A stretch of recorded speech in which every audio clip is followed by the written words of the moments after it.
It's the Bears and Buffalo Show.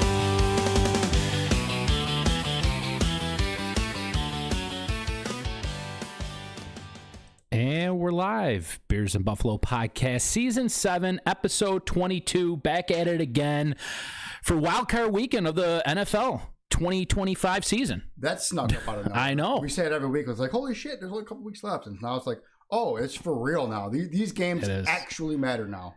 We've made it to the playoffs. Let's get myself situated here. Made it to the playoffs. Season went by quick.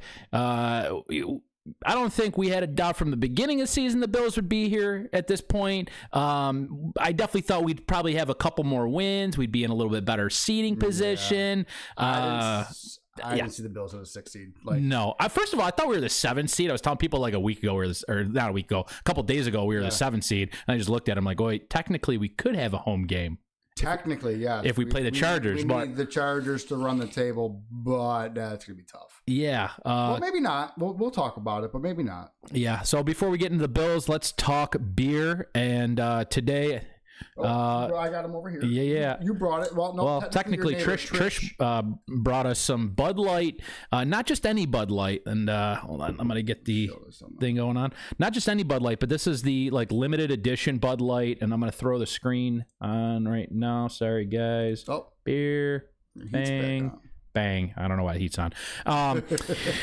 This is the limited edition farewell season Blizzard Brew by Bud Light. Now, here's the kicker. This is brewed with snow from Orchard Park for the one last taste of the Bills Mafia tradition. So there might be some dirty snow in here. There might be some sweat in here. Do you believe it, though? Do you believe it's actually snow from fucking Buffalo? No, I don't. Because out of nowhere, they're like, hey, by the way, we got snow that was from Buffalo. I'm like, okay, it takes a while to brew, so this is either from last season and they've been working on this. Yeah, I think it's full of shit. It's obviously full of shit. Maybe we know it's going to taste like shit because it's Bud Light anyway. No offense to Bud Light, but it's not my go-to light beer. I don't think teenagers drink this anymore. By far the lightest beer we've poured in 2 years. God. This. Oh my God. I can't believe we're drinking this beer. Actually, when I did buy some. I bought into the hype. I bought some, and I went to Consumers, and our boy Jake, he looks at me. He's like, "You're not buying that, are you?" I said, "Yeah, I am." He's like, "Why?" I'm like, "I just want the can." For the can. Everybody wants it for the can. The can is cool, though. It's cool. I'm gonna keep one closed, and I'm gonna put it up on my little beer shelf when I start finishing my basement, which will be this year, hopefully. 4.2% lager, just a regular Bud Light here, man. Cheers. We'll see if this is apple juice.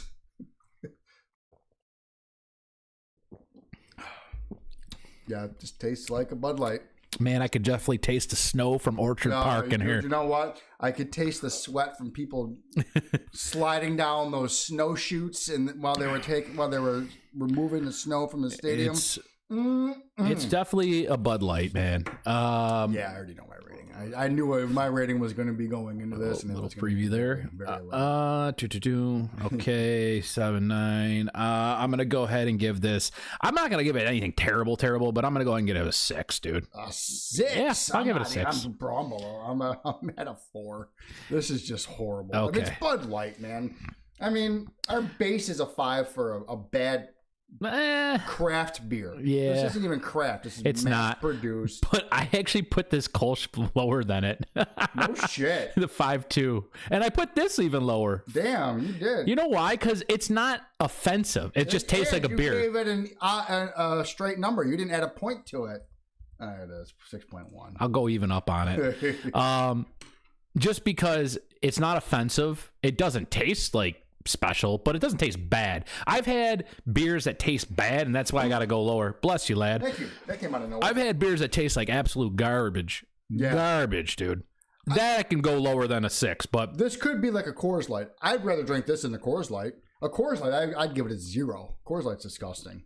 What's the other stuff that's out there? I like PBR better Blue than this. PBR. Oh, blue light's disgusting too. I don't like. Actually, Miller Light's the king of the lights. for sure. And then I'm not a big blue light fan. I don't mind Coors Light, like but Molson's, those are nice. Mick Ultra is probably my second favorite. Mick Ultras are Because I drink a lot of those. Yeah. Mick Ultra would probably be up there. And then, I guess, you could put this kind of somewhere in the middle. It's not the worst. I think blue is terrible. Light might be the worst. I like Molson, but I guess it's technically not a light beer. I'd rather drink blue heavy over blue light. Yeah, if I'm just talking about the light beers, this is kind of at the bottom of it. But, we had to do it for the playoffs, for the can. It's funny because I had a couple people, including you, text me like, oh, we should get this for the podcast. Yada, yada. Shout out to the M. He also said that too. It's like, well, we weren't, I don't think we were going to, but it was on my mind. We should get it for the podcast. But, man, it is what it's a beer. It's crushable. You could shotgun about 3 or 4 of these and still pass driver's test? Yes. That's what I was thinking. It's a sobriety test thing. That's the one. That's what I was looking for. All right, let's get into this Bills game here. Buffalo Bills closed the chapter at Highmark Stadium with a win against the New York Jets on Sunday, 35-8. It was the backups game, I guess I'll dub it. For the Bills. Josh got his. Well, even the Jets didn't have a lot of starters. There was no Breece Hall. There was they had Brady cooking as quarterback. Oh yeah, I forgot about that. So it was. I'll dub it the backup game. Josh did get his start, and same with Cook. To keep Josh's streak alive. His streak's at 135 games. Yeah, man. I feel like he hasn't been in the league that long. I mean, it's been 8 years now, but that makes sense. Okay, I'm like, that makes sense. But when I saw it's a long streak. I was like, that's a lot of games considering they only play 16 or 17 a year. Yeah, so it keeps the streak alive. They pulled him, I think, after just the first the play of the game there, and then enter Mitch Trubisky, Ray Davis, who. It was basically them two the whole game. Mm-hmm. The duo led the offense down the field in the red zone, setting the tone early. Ty Johnson contributed with a couple touches on the drive. Dawson Knox caps off the series and gets in the back of the end zone for a 17-yard touchdown. Bills defense was holding the Jets pretty much the whole game at bay there, man. Yeah. They couldn't do shit, against the Bills secondary. And the Bills defense couldn't. The Bills defense was holding the Jets, and the Jets couldn't do anything on defense either. Bills were just straight down the field almost every single series that we got the ball on offense. It just seemed effortlessly. Yeah. You know what I mean? Trubisky looking real good. Jets B squad's in there, like I said. He ended up throwing for 249, 4 touchdowns, 0 picks, and a 142.1 passer rating, which. Almost 158, I think, is perfect. That's still pretty fucking good, dude. Yeah. I know we're going to get shit about it. It's the Jets backups. Dude, Mitch Trubisky hasn't fucking played since the preseason, really. Yeah, realistically. Seriously. Like, he come and take some knees here and there. Even though they're backups, they're still NFL quality players. It's like there are college players that don't make it to the NFL that would love to just be a backup to get that Week 18 opportunity just to play a little bit in an NFL game. Like, so... people are like, oh, it's backups. Yeah, no shit, but they're still NFL quality players. They're not bums. They're not playing against me and you. That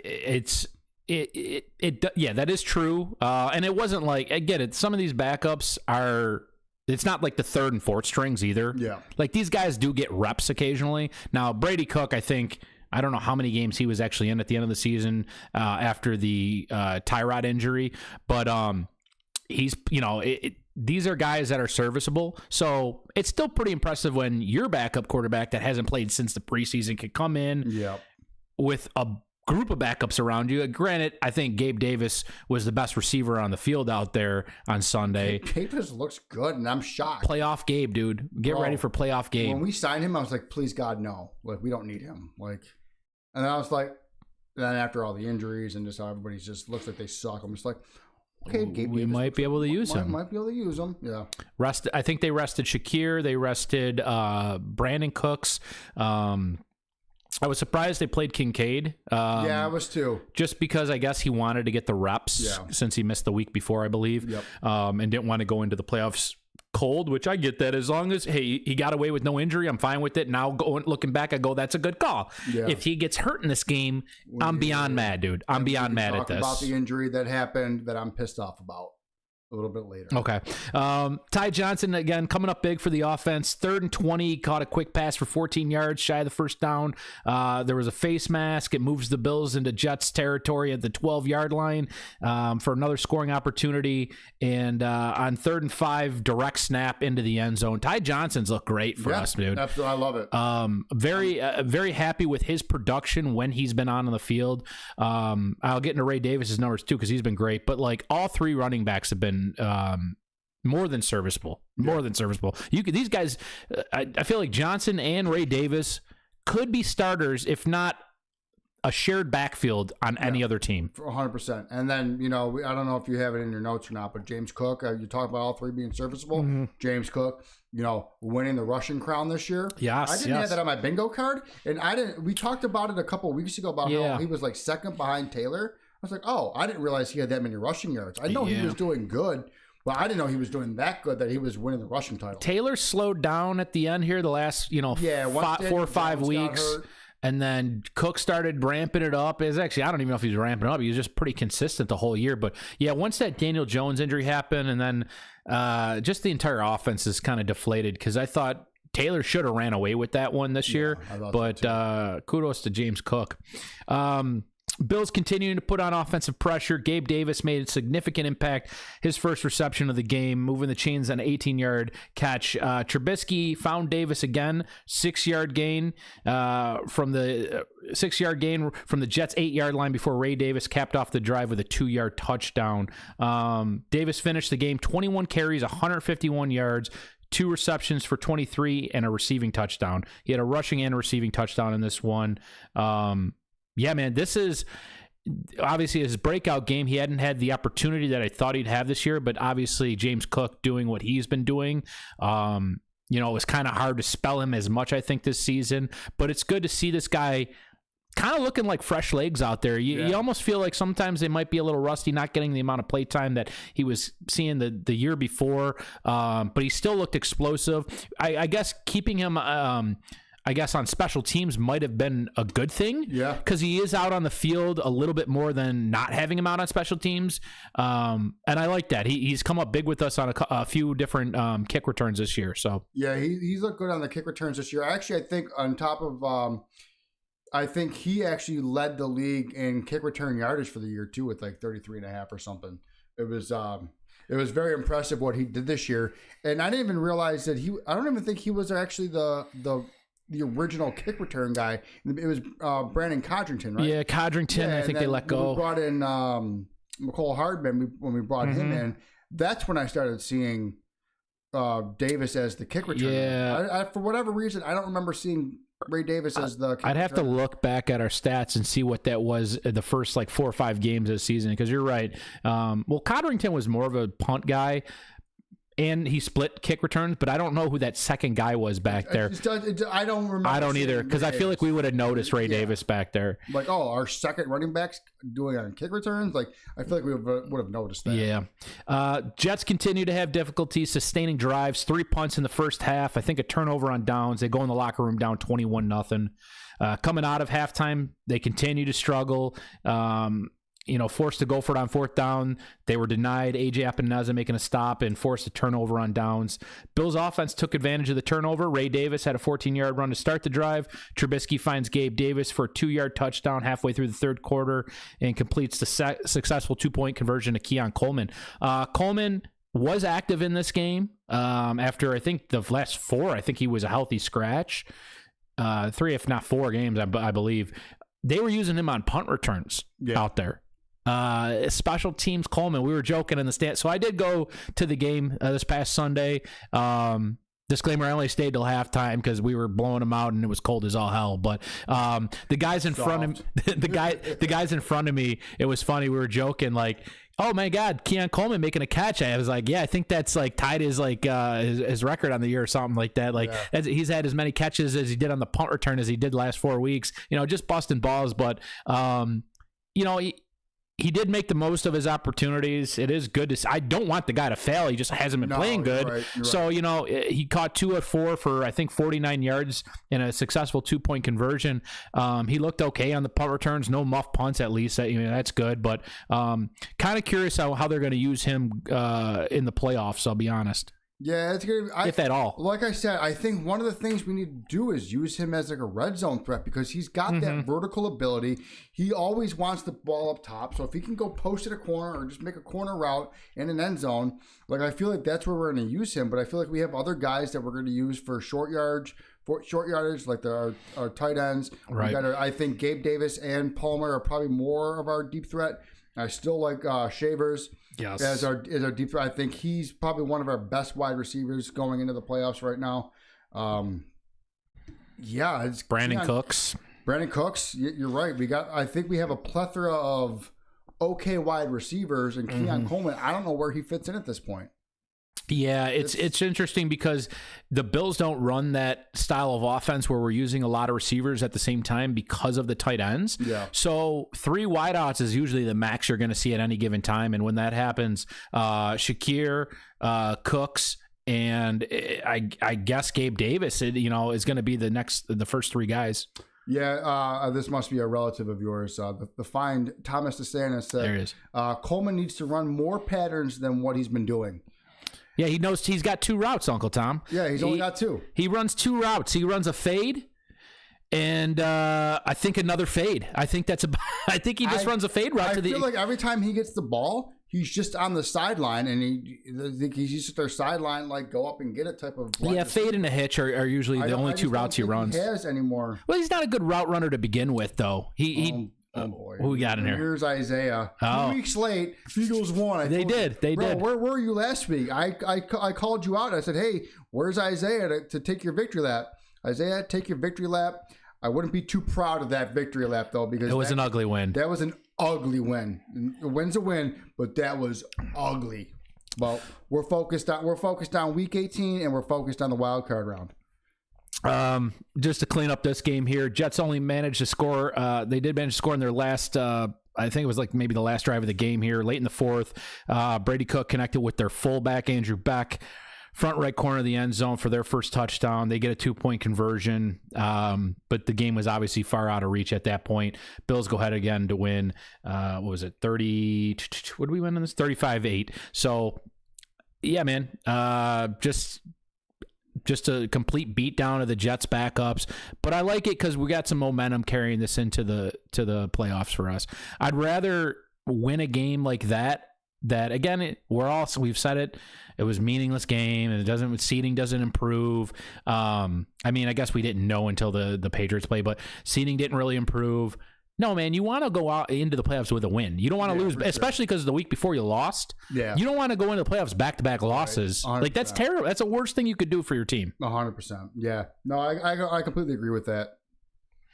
I don't know. I just I'm fine with the momentum going into this upcoming game here. The Bills are traveling to Jacksonville, Florida. We're gonna play the Jaguars Sunday at 1 p.m. Bills are 1.5-point favorites. Don't know how. I really don't know how that's possible on the road and as hot as. It's good because it's Josh Allen who has more experience in the playoffs. Trevor Lawrence only played 2 games in the playoffs. He has 5 touchdowns and 5 interceptions. Yeah, but we're not going off a history of playoffs here. This is this year's. No, but people are expecting like Josh Allen. No, we're not going back off of past experience. But Josh Allen has played 13 games in the playoffs. We're talking about this year, in the playoffs, though. Like, yeah. And that's fine. I just don't think you should be setting lines according to that, though. No, I don't. That's what I mean. But I think that's why. And also, people are expecting the Bills to win. Yeah, I think so. Sorry. They're expecting the Bills to win. That's what it is. It's public perception of the Bills are still the better team. It's kind of disrespectful to the Jaguars. They should, if anything, they should be 1.5-point favorites. Yeah. Nothing crazy. I'd say 1 to 3. Anywhere in that range, I'd be fine with. Nothing more than 3 points. Yeah. But I was shocked to see that the Bills were 1.5-point favorites just because Jacksonville's won 8 games in a row now. They're the hottest team in football. It is kind of weird going into this as a favorite, and I like when the Bills are underdogs. There's a lot less pressure on the team. I know Josh feels a lot less pressure, and they could say all they want. We don't pay attention to the media. We don't pay attention to what people are saying. No, man, when people are talking about you, you're the favorites. It does put that pressure on there. If you can block it out, you can block it out. But I would much rather go into every playoff game as being an underdog, even if it's a slight underdog. I'm fine with that. Yeah, no, I agree, and like I said, I don't think the Bills should be. I don't think they should be favorites. They're going on the road. They're playing a team that won more games than the Jaguars. Were 13-4. The Bills were 12-5. They won more games. Trevor Lawrence. We joked about Liam Cohen because of his Duval. But Liam Cohen has actually turned that team around and made Trevor Lawrence look like the first round pick that he should have been a couple years ago. Trevor Lawrence, if it wasn't for this year, was borderline about to be a bust because we gave him a hall pass for that one. I forgot the head coach's name. The first season he was there, shit show. Yep, it's right there too. I feel Tebow's coach from Florida. Yep, I can't think of his name. Yeah. Anyways, it's gonna drive me nuts. That he got a hall pass for that, and Trevor Lawrence pretty much had very similar stats to Josh Allen this year. He had more turnovers, and I think he had more yards, but Josh Allen had more touchdowns and less turnovers. But I just think that I don't want fans to take this game lightly and be like, it's Jacksonville. We'll beat them. Jacksonville's a very good team. They have a phenomenal defense, and that offense has been lights out the last 4 or 5 weeks. I'm looking this up. Coach 2021. It's going to drive me nuts. Not 2012. Ohio State. He was an Ohio State coach, and then he was the coach of Florida. Urban Meyer. That's it. Urban Meyer. Thank you. You didn't even have to pull that up. It finally came back to me. That season they went 3-14. His rookie season. Then 9-8, 8-8. Last year 2-8, and then this is crazy. This year 13-4. He was injured last year. That last year was the year he got injured. But still, the 2 years that he was healthy before that, kind of going middle of the pack there, 9-8 and 8-8 there. 2 years ago already that we lost them in London. Yes, I got that all written down in here. That's but insane. Because that literally feels like last year's game. Mm-hmm. That's wild. Yep. You did touch on this. So this is Josh Allen returns to the postseason, making his 7th consecutive appearance. Throughout his playoff career, Allen has compiled 7-6 record, reached the AFC Championship game twice, once in 2020 to 21 season, and then again in the 24 to 25 season. Heading back into Sunday's game, Allen was poised to lead the offense in hopes of a deep playoff run, especially after the Week 17 loss. So, yeah, we did win the game in Week 18, but he didn't play. So Josh hasn't won since Week 16. Yeah. So, you're right. We need, I think this is a bounce back position. He rarely has back-to-back poor performance games. Yeah. If he has a bad game, he usually bounces back the next week. This is kind of a different spot because he didn't play last week's, but technically this would be his 2nd game in a row starting and playing. I think it's a different animal too when it comes to playoff Josh. This matters more now. We talk about obviously every game matters in the regular season because you want to get more wins, yada yada yada. You want to try to get the 1 seed, right? Better seeding, whatever. But once you get into the playoffs, I think Josh's playoff mentality, because he's been there for so long now, it's different than regular season. And Uncle Tom said bookies set the spread. We know that, but we're still trying to figure out why the Bills are favorites. I just don't get it. They shouldn't be favored in this game. The Bills should be favorites. They're a 6 seed. They're on the road. Give me Jags money. I'll put 50 on Jags money line to hedge my feelings. I think. Hedge your feelings? Yeah. Honestly, you're not wrong. I think I might for plus money. I think so. Yeah. Right. Plus money. It'd be plus money because we're under. We're favorites. Shit, I might ride that with. No, I can't because I just don't bet against the Bills. I can't bet against the Bills. I will if they make it to a Super Bowl. I'll 100% put 100 on the other team to hedge my feelings on that.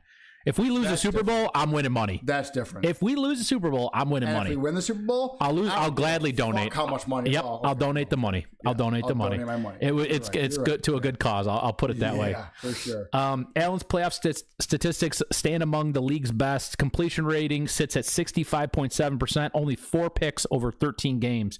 And the Bills averaged 27.4 points per game in the postseason since 2019. That's 4th in the NFL in that span.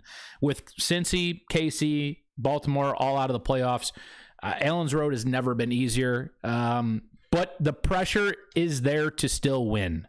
That's the underlying issue.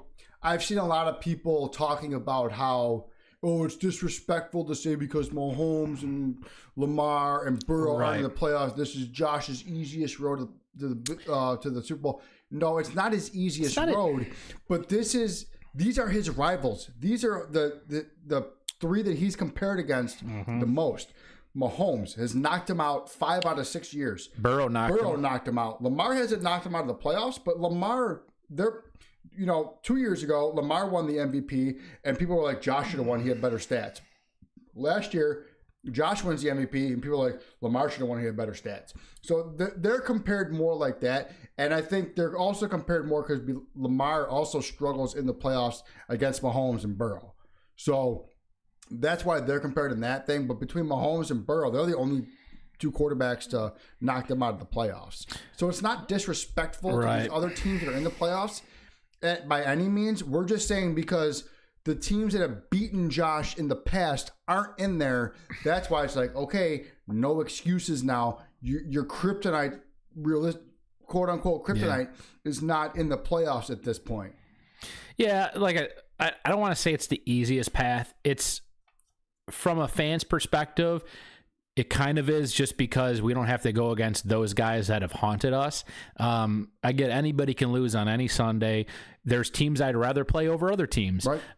And I'll tell you teams I don't want to play: the Chiefs, the Ravens, and the Bengals. And I don't have to play them this year. So in my eyes, yes, this is an easier path. Doesn't mean there's any less pressure, because now I think there might even be more pressure. It's like there's no excuses in Josh's mind, or at least our perception is like there shouldn't be any excuses this year. Go out and get the job done. 100%. I will say, maybe it wasn't Trevor Lawrence, but the Jags have knocked the Bills out in the playoffs in 2017. Yeah. The playoff drought ended in that season with their AFC wildcard matchup against the Jaguars. Jacksonville won the game 10-3. Is that Blake Bortles? That was, I don't remember. It might have been. It has to be Blake Bortles. And I think that's the year that they went to the AFC Championship against the Patriots, and they should have won that game. I forgot what happened, but I'm pretty sure that was Blake Bortles. Yep.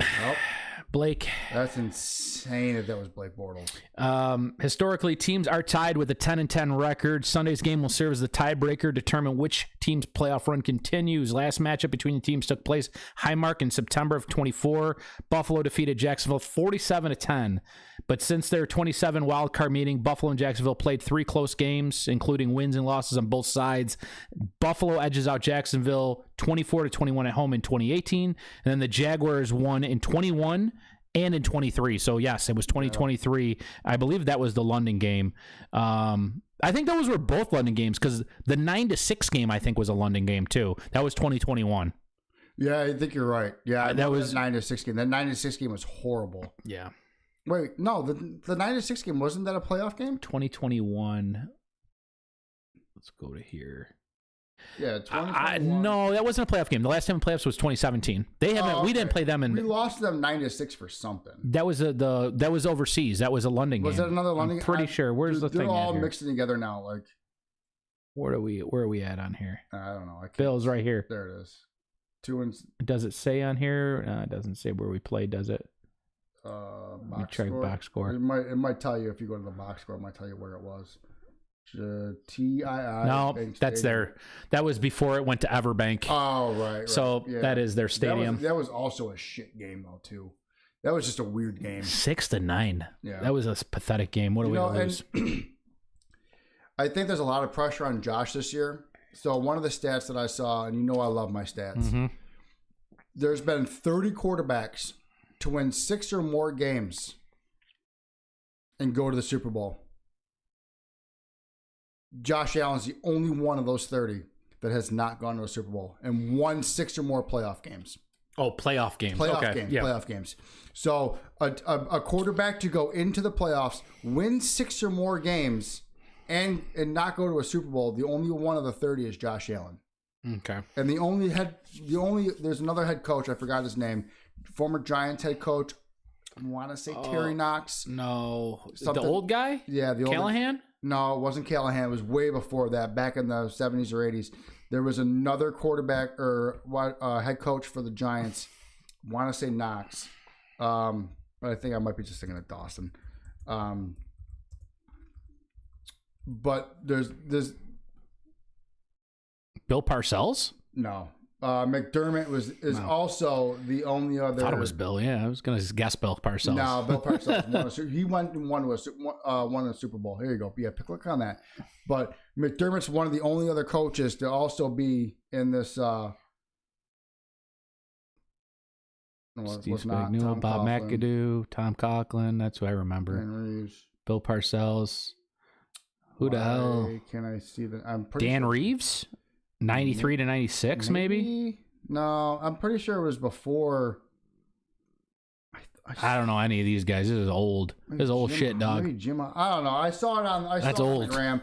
I don't know shit about 1950s football, I dude. fucked up the last about 3 minutes of this podcast, mumbling over Sean McDermott also being the other head coach that has been to so many playoff games and not reached the Super Bowl. So this is why there's so much. My point being, this is why there's so much pressure on the Bills this year. I get it.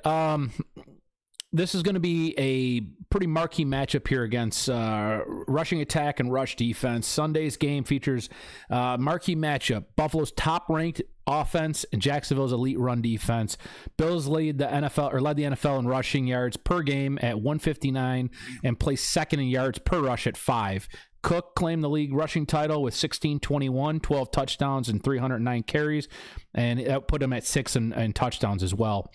McDermott praised Cook's achievement in Week 18, and Ray Davis, Ty Johnson stepped up, and as Cook took a back seat. My whole thing here is, don't abandon the run. Yeah, we can. The challenge for Buffalo, Jacksonville's defense has allowed just 85.6 rushing yards per game, league best, 3.9 yards per carry, fifth best. And the Jags are one of just 3 teams since 2000 to not allow a 75-yard rusher in a single game. Holy shit. That is impressive. That's very impressive. So that tells me that we're going to have to get the tight ends out to help block with the offensive line, create some more space for James Cook. However, if anybody can do it, because we have the threat of Josh Allen running the ball, I kind of feel like James Cook can get 75 yards. Maybe some read options, some trickery there in that department. Obviously, you just can't go I form every play, but my worry is that they're home. They're going to establish that run defense pretty early. We're going to try to establish the run pretty early, and it's going to be the clash of titans there. I worry that it's not going to work. We'll go 3 and out our first drive, and then we panic and start throwing every possession. I don't want that to happen. But that's how the Bills play in the regular season. Yeah, but we do that shit in the first half. We get behind. It doesn't work out the way we want to. We go into the halftime. I get what we've been doing. I just don't want to see it. I know. Well, we said it a couple of weeks ago, and we're like, and then we came back the next week. We're like, well, we said this is what we don't want to see, and this is exactly what we saw. It's frustrating. It's just how the Bills operate. And honestly, I feel like at this point, we're probably this will probably be Joe Brady's last run here, unless for whatever reason we make it to the Super Bowl and Joe Brady ends up winning a Super Bowl. I just feel like this is going to be Joe Brady's last run because we're too predictable now on offense. We're running the same plays. We got those same shitty those what are they, the slant routes? Well, screen passes. And it's just like, holy shit, enough of these. And we talk about it all the damn time and how bad they are. I really think this will probably end up being Joe Brady's last hurrah with the Bills. And honestly, Bills lose this weekend. I could see someone getting the can because there is a head coach available that would fit that would immediately step in. Pete Carroll? And no, Harbaugh, because and I've already seen this. I've already seen experts on ESPN and NFL Network be like, talk about how John Harbaugh would be such a great fit for the Buffalo Bills. I'm like, the Buffalo Bills still have a head coach. They don't have a head coach in vacancy. Right. And they also said the same thing about Miami. I'm like, Miami is actually keeping Mike McDaniel, which is insane to me. Jaguars 8-game win streak. Touch on this again a little bit more. They're entering the playoffs as one of the hottest teams. Since week 11, they've averaged 33.6 points per game, outscored opponents by average 19. Both are top of the league. Trevor Lawrence accounting for 24 offensive touchdowns, most of the league in that streak. Jacoby Myers, acquired at the trade deadline, has transformed the offense. Myers signed a 3-year extension in December and has 42 catches, 483 yards, and 3 touchdowns in 9 games with Jacksonville. He already blows fucking Keon Coleman stats out of the water, and it's insane. It's crazy. And I'm just talking about that 9-game stretch with the Jaguars. So you plug and play a guy, and I think the Bills, with Allen and Cook, and even our coaching, is still better than the Jaguars. And you plug the guy in the Jags, and you just did that. If you would have plugged Myers in with, dude, this guy would have hit double the fucking stats. Double. I know, and I remember. And he could have been a 1,000-yard receiver in 9 games. Yeah. No, I completely agree because you really wanted Jacoby Myers. Oh, I wanted Jacoby Myers. I was kind of on the fence. I'm like, man, Jacoby Myers. People don't like Jacoby Myers because he was on the Raiders, and then he was on the Patriots doing not really that. I mean, he was their guy, but Patriots still like. He wasn't a marquee name. Right, he's not a household name, but he's been the one. What's Uncle Tom saying? Uncle Tom said Allen needs to throw the ball, and the run game is not going to lead us to victory. I don't know. Part of the it's not going to lead us to victory, but it will help in aiding the victory. Yeah. We're not going to rush for 250 yards over this team, but I'm saying we can't come out, run the ball 3 and out, and then just throw every play. You have to have a mix in there. Get scared to run the ball because it doesn't work. You got to keep them honest. Even if it's not the first possession, the first couple of possessions, we can't be scared to run the ball. You have to have that balance of running and passing. Especially after what I saw 2 weeks ago with Josh Allen missing wide open receivers. We're going to need the run game to show up a little bit, dude, to help alleviate some of that pressure. 8 feet in front of Shakir in the end zone for the 2-point conversion to win the game. That was like, I understand the weather sucked. Josh Allen rolling left never works out either. Then why is he rolling? The play calling is what bugged me more than anything in that play. But the last thing I want to touch on before we get into the injury report, I think kind of the deciding factor here is going to be ball security and the takeaways. Jaguars excel at forcing takeaways, protecting the football. They have a plus 13 turnover differential, which is 3rd in the NFL, with 31 takeaways, which is 2nd in the NFL, and 18 turnovers, which is tied for 13th. Buffalo, meanwhile, has improved its ball security down the stretch since Week 15. Bills have only had 1 turnover, tied for fewest in the league, and so that's the last 3 weeks, basically. And since their bye week, Buffalo's defense ranks top 10 with 15 takeaways. So, I mean, and we've said this before, we live and die by the takeaway because the defense is pretty soft. We have the number 1 pass defense, but like the bottom 5 run defense. But the thing is, we thrive on these takeaways. When we get the takeaways, we usually win the games. When we don't get the takeaways, it's a shootout. We either lose or it's a 50-50 flip a coin. So I do agree with this analysis here where it's going to come down to turnovers here. Trevor Lawrence hasn't made too many mistakes in this 8-game win streak here. They've been throwing the hell out of the ball, but they also have a good running attack with Travis Etienne and Bashal Tutin. Both running backs are very, very good running backs, I think. Tutin, this is his rookie year, right? Mm-hmm. I mean, kind of shocking. They ended up getting Tank Bigsby. I don't know if it was preseason or before the season started. I think it was preseason or earlier weeks. It was one of the earlier weeks, I think. It was early. You're right. It wasn't preseason. They traded him to the Eagles because they obviously saw something here with Bashal Tutin. But a lot of people gave up on Etienne after last year. It was a split backfield with Bigsby and him, and nobody was really too high on him. This year took control of the backfield entirely, but when he is spelled, Tootin's actually looked pretty good. So the Bills, again, our weakness is our run D. They have 2 decent running backs on that time, and Trevor Lawrence can run the ball. People forget Lawrence, Prince Charming, dude, he can run. Who do we got? Uncle Tom said, will the Bills pass rush show up against this team? Who's our pass rush? Joey Bosa? Joey Bosa. We're not going to get Oliver. AJ Epineza. We got Matt Milano. We actually do have a good pass rush. I mean, Rousseau. You just said we have a top 5 pass rush. No, I didn't. We don't have a good run D. You just said we had a top. I didn't say that. I said we have a top 10 with takeaways. I was talking about takeaways. You said something about pass rushing too, didn't you? Nah. Because you said something about not having a good run defense, which we knew that. I thought we had a good. I said we had a good pass defense, not a pass rush. Oh, okay. Passing defense. Okay, we have the number 1 pass defense, but that's based off of interceptions, batted balls. Yeah, our pass rush is terrible, dude. It's like all-time low down there. Joey Bosa to actually step up. Yeah, I want this guy to actually look like Joey Bosa, maybe. Yeah. Show up for the playoffs, please. Did you notice? Uncle Tom did say we don't have a good pass rush. We don't. I thought you said something. I knew you said something about the passing game, but it was game, not rush. Larry Ogunjobi played last week. I forgot about him. Yeah, because he's been silent.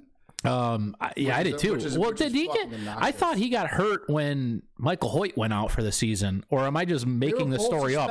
I know they were both suspended, but I don't think Ogunjobi got hurt this year. I just think he just hasn't. He hasn't been out there.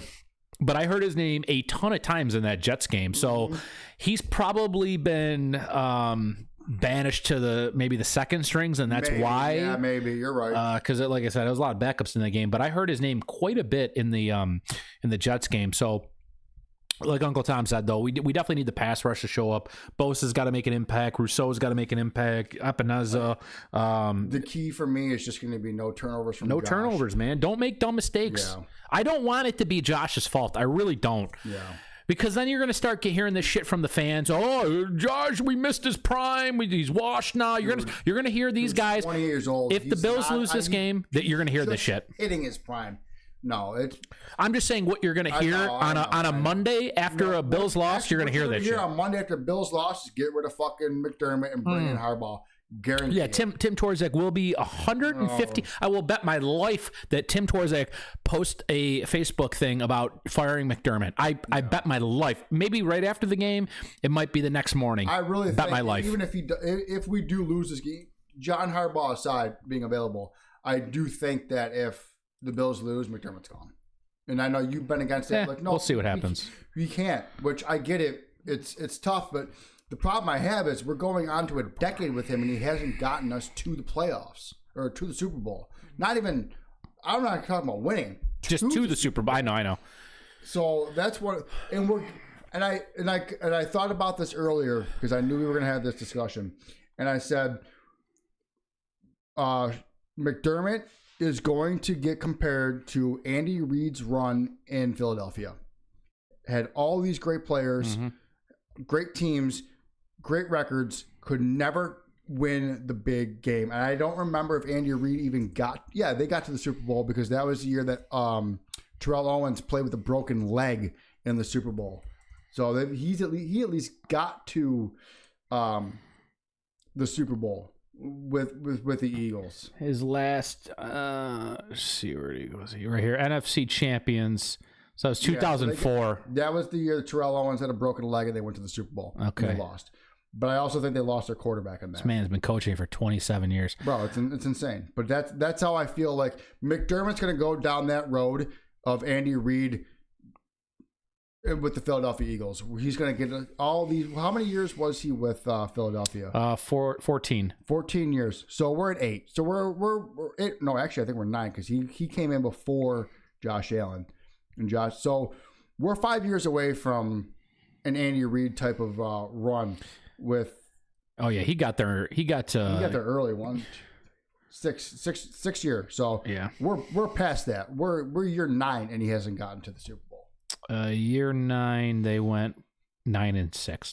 Yeah.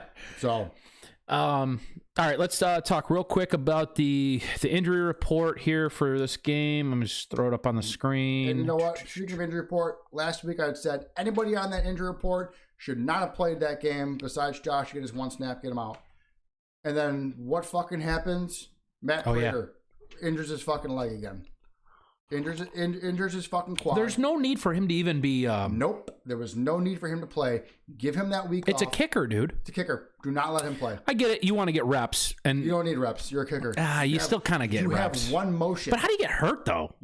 As a kicker, how are you going to get hurt? Kick the ball too goddamn hard. You know, I'm telling you, Jeff, it was cold, man. Like, that's probably kicking like a rock out there. Probably. You're kicking a rock with your foot. You're not wrong. So great. What now what? We don't have a kicker for the playoffs?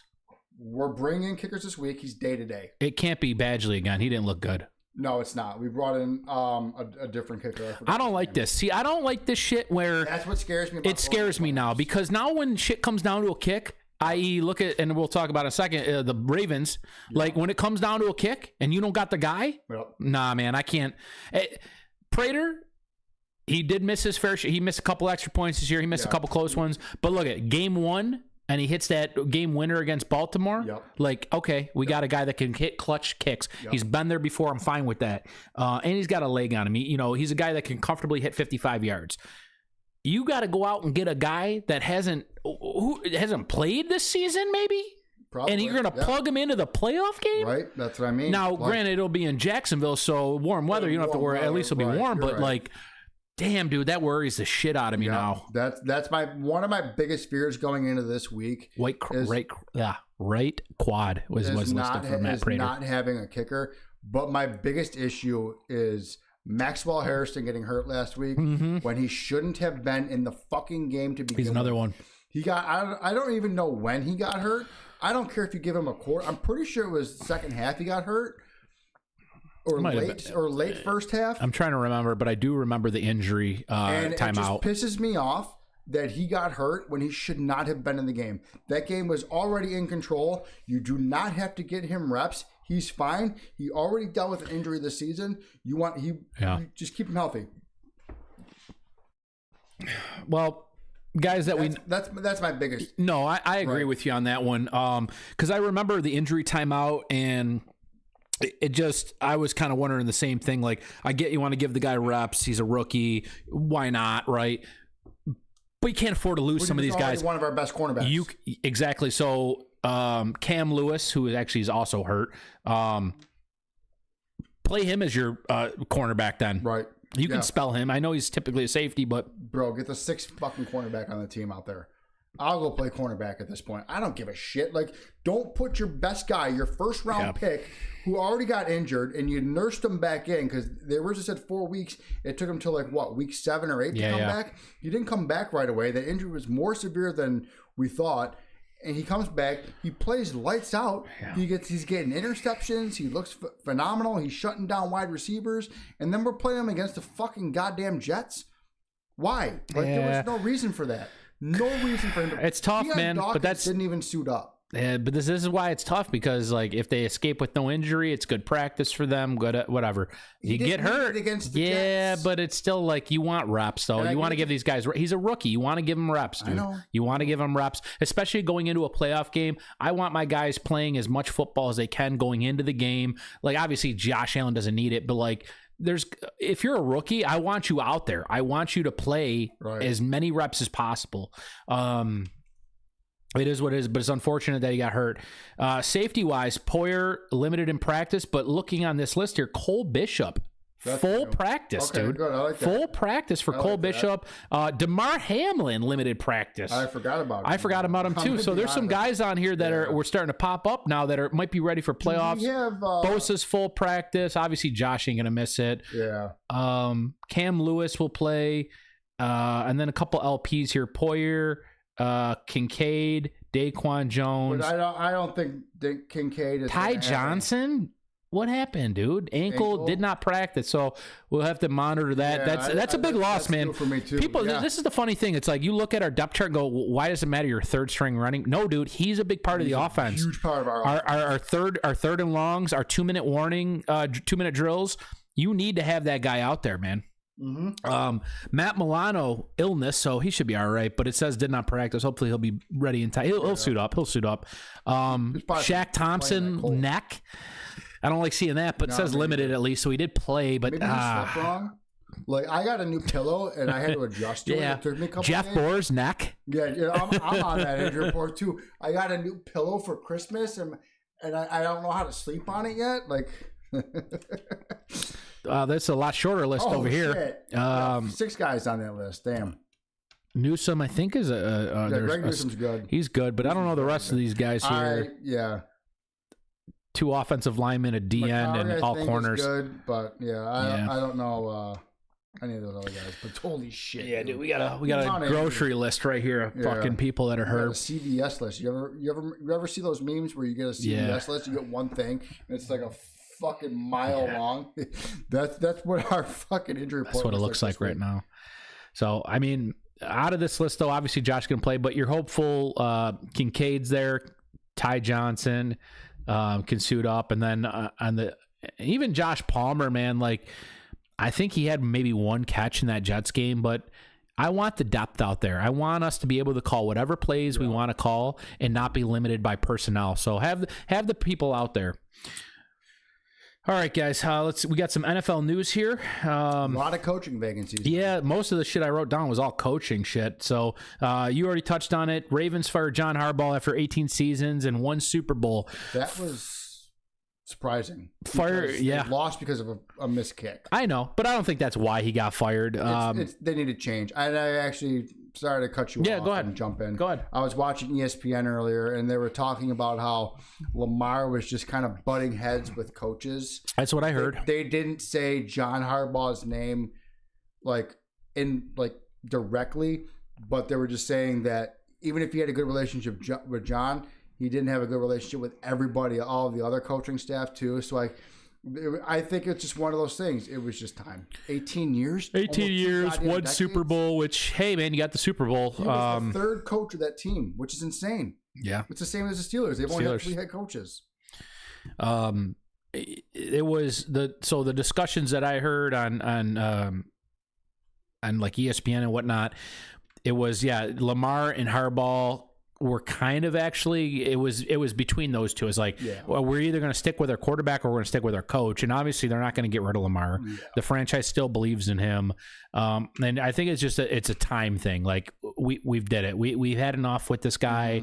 We're grateful for the Super Bowl win. We're always competitive, especially our division, which isn't that strong. We're always competitive, but this year I don't think it had anything to do with Tyler Loop missing a field goal. I think it was just a bad year altogether. And again, a lot of that was because Lamar was hurt. So you really can't put too much of that blame on him. And Tyler Huntley was winning some games at the end there for them. So I think it was more of the organization was just ready to move on. But definitely a shocking one.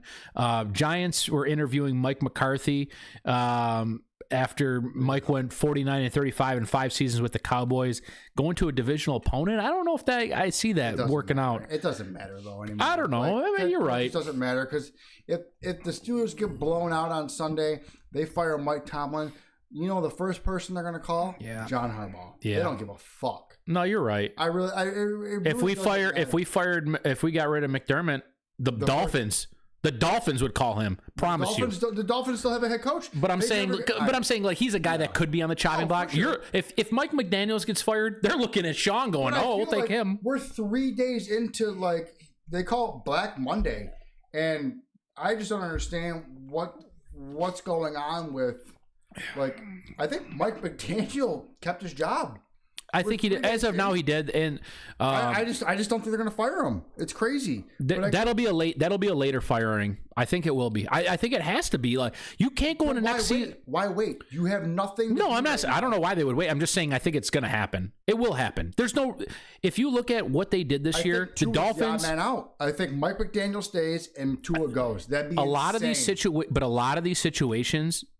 I'll say 80% of the time they choose the quarterback. Oh, for sure. Because So I don't, even as bad as Tua has been, so bad. I know he is, but that's what I'm saying. 80% of the time they choose the quarterback.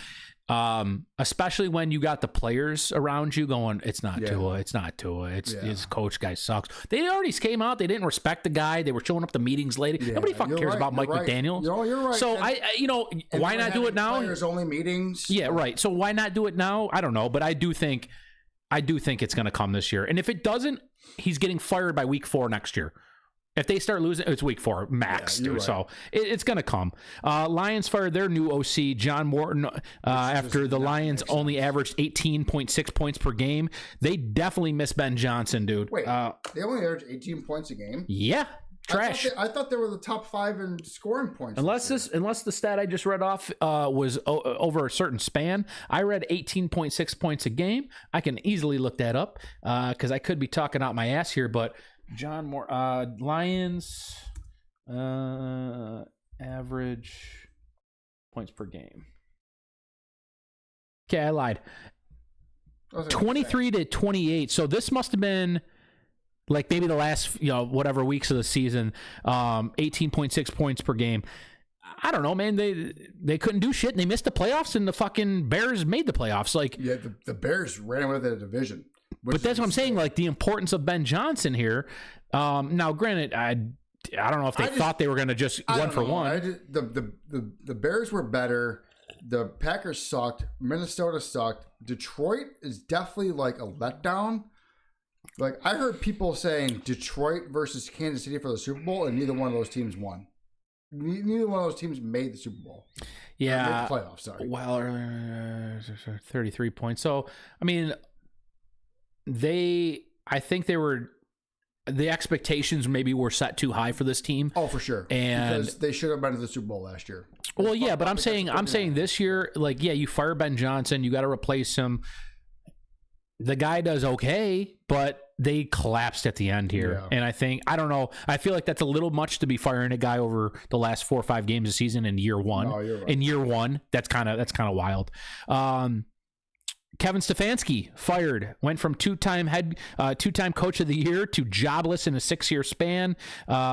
I don't think they handled the whole Shador thing correctly. Stefanski didn't like him. He'll never admit that. The ownership probably didn't like him either. There's a lot of that shit going on, but this was an easy firing because they saw Shador was actually a halfway decent quarterback, and they waited till week whatever it was to start him, and they're like, why the fuck haven't we been starting this guy? Yeah, he put up some good numbers this year, and I said too, like, he was 1-3 before he played the Bills. Yeah, but he had good numbers. He had more turnovers. He's a rookie too. Like, you're going to give him more turnovers than interception. But I keep going back to this. Like, you didn't give him first team reps in practice. Yeah, everything, all this other shit. Like, it all adds up. Like, this dude was on a halfway decent team. Was in Jackson State when he was there, and then he went to Colorado. He had good numbers there, and he looked good in Colorado. Not like he didn't look athletic, but that dude would stay in the pocket with a bad offensive line, make the throw, and take an absolute monster of a hit in Colorado. Like, that dude earned my respect watching him play Colorado games, and I didn't watch many, but the games that I watched, because it was Dion, it was Sanders. Nobody watched a single Colorado Buffaloes game until Dion got there. And you know what? No, and nobody watched one this year because they were dog shit. And nobody watched them this year because Shador was gone. Yeah, Shador and Travis Hunter were gone. Yeah. So it's just one of those things. It's like it's. I really like Shador.